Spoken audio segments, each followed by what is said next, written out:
যে life science second চ্যাপ্টারটা রয়েছে সেখান থেকে আমি তোমাদের 5 মার্কের মোস্ট ইম্পর্টেন্ট কোশ্চেনগুলো দিলাম। এই কোশ্চেনগুলো তোমরা খুব ভালো করে পড়বে। এক এক করে এই কোশ্চেনগুলো তোমরা একটু ভালো করে দেখে নাও। আমি বলছি 1 নাম্বার, সেন্ট্রোমিয়ার অবস্থান অনুযায়ী ক্রোমোজোমের প্রকারভেদগুলি উল্লেখ করো। একটি ইউক্যারিওটিক ক্রোমোজোমের সেন্ট্রোমিয়ার গুরুত্ব লেখো। 2 নাম্বার, মাইটোসিস কোষ বিভাজনের টেলোফেজ দশার সংক্ষিপ্ত বর্ণনা দাও। স্টক ও শিয়ন কী? 3 নাম্বার, মেটাফেজ দশার বৈশিষ্ট্য লেখো।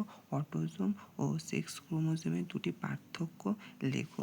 4 নাম্বার, যৌন ও অযৌন জননের পার্থক্য লেখো। 3 ধরনের অযৌন জনন পদ্ধতির উদাহরণ দাও।